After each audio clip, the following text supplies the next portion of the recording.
ஒரு தப்பு நடந்தா அந்த தப்புக்கு தண்டனை கொடுத்தா மட்டும் பத்தாது. மறுபடியும் அந்த தப்பு நடக்காம இருக்க நம்ம என்ன ஆக்ஷன் எடுக்கிறோன்றது ரொம்ப முக்கியம். இவ்வளோ வருஷமா இவ்வளோ ரேப் கேசஸ் நடக்குது நம்ம நாட்டுல. அது நடக்காம இருக்க நம்ம என்ன ஆக்ஷன் எடுத்திருக்கோம்? குட் டச் பேட் டச் பொண்ணுங்களுக்கு சொல்லி கொடுத்துட்டு இருக்கோம். ஸ்கூல்லயோ சொல்லி கொடுக்குறோம். இப்பெல்லாம் நிறைய வீட்லயே பேரண்ட்ஸ் சொல்லி கொடுக்குறாங்க.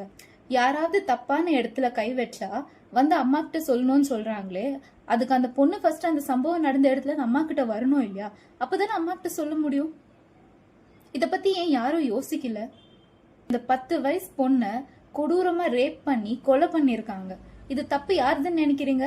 ஒரு பையன் இருக்க அப்பா அம்மாவோட தப்பு, அந்த ஃபேமிலியோட தப்பு, இந்த சொசைட்டியோட தப்பு. சின்ன வயசுல இருந்து பொண்ணுங்களை மட்டும் இப்படிதான் இருக்கணும், அப்படித்தான் இருக்கணும், ஒழுக்கமா இருக்கணும், ஒழுங்கா இருக்கணும், டீசென்டா இருக்கணும், ட்ரெஸ் கரெக்டா போடணும், இப்படிதான் சிரிக்கணும், இவங்க கிட்ட பேசக்கூடாது, அவங்க கிட்ட பேசக்கூடாது, இவ்வளவு சொல்லி சொல்லி வளர்க்குறவங்க எதுக்கு பையன்களுக்கு எதுவுமே சொல்லி கொடுத்து வளர்க்கறது? ஒவ்வொரு அப்பா அம்மாவோ ஃபேமிலியோ பையன்களை சின்ன வயசுல இருந்தே பொண்ணுங்களை எப்படி பார்க்கணும், பொண்ணுங்களை எப்படி ரெஸ்பெக்ட்ஃபுல்லா ட்ரீட் பண்ணணும்னு சொல்லி சொல்லி வளர்த்திருந்தா இப்போ இவ்வளவு பிரச்சனைங்க நம்ம நாட்டுல நடந்திருக்குமா?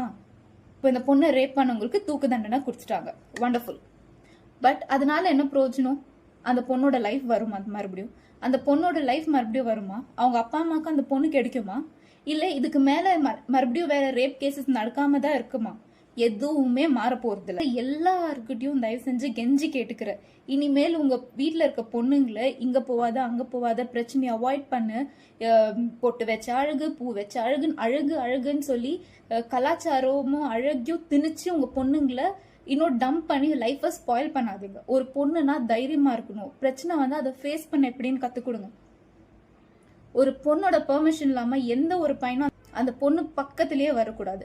அந்த மாதிரி உங்க பொண்ணுங்களை வளர்த்தா அதுதான் நீங்க அவங்களுக்கு கொடுக்குற ஒரு பெரிய ப்ரொடெக்ஷன்.